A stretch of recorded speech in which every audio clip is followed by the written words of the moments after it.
त्यामुळे ते एवढं कोणी काय फार मनाला लावून घेतलं नाही पब्लिक लाईफ. पवार साहेब, महाराष्ट्राचं आणि तुमचं एक वेगळं नातं आहे. गेली 6 दशकं महाराष्ट्र तुम्हाला बघतोय, तर हा नात्याचा कट्टा आहे. म्हणून ते जे महाराष्ट्राचं आणि तुमचं नातं आहे, आता जी समाजामध्ये जे काही सुरू आहे, मतं मिळतात पण मनं दुभंगतात, तर हे बघून तुम्हाला अस्वस्थता येत नाही का? नाही, आत्ताची महाराष्ट्राची स्थिती आहे, विशेषतः काही जिल्ह्यांची, जालना, बीड, परभणी किंवा या जिल्ह्यामध्ये हे तिथलं वातावरण तिथं अत्यंत अस्वस्थ करणार आहे. इनफॅक्ट हे पेशंट संपल्यावर मी शांतपणाने तिथल्या लोकांची जाऊन जायला करत बसणार आहे. आणि आता जी एक कटुता गैरविश्वास हे मी तिथं दिसतंय हे भयावह आहे.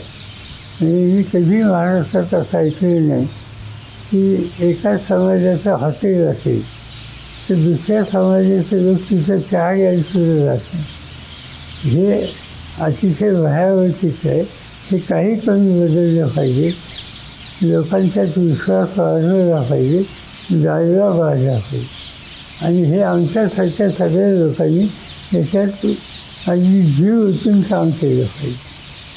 नाही, हा जसा एक अस्वस्थ करणारा आहे, तर असे आणखीन तुम्हाला म्हणजे आणखीन आपल्याकडं वाढता भ्रष्टाचार आणि आपल्याकडे वेगवेगळ्या क्षेत्रामध्ये म्हणजे बेसिक गोष्टींच्या बद्दल जी कालची स्थिती बरी होती अशी म्हणण्याजोगी आज परिस्थिती आहे. मग ते शिक्षण असेल, आरोग्य असेल, तर म्हणजे तुम्हाला या सगळ्याकडे बघून का अशी आपली अवनती किंवा अधोगती जी झालेली आहे, काय त्याचं कारण सांगता येत नाही. पण त्याच्यामध्ये ज्यांच्या जबाबदारी आहेत त्यांची बांधिलकी कमी असते, इन्व्हॉल्वमेंट ते कमी असतं आणि त्याच्यामुळे खूपदा भलतीकडे त्या सगळ्या गोष्टी जात असतात.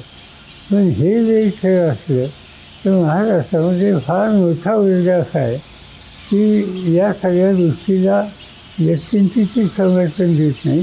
ही दुरुस्त झालं पाहिजे, त्यासाठी काही कष्ट करण्याची सुद्धा त्यांची काळजी आहे. हा वेग मोठा आहे आणि ही जमिनीची बाजू. परवा आपण मुख्यमंत्री एकनाथ शिंदेंची आपली भेट देखील झाली आणि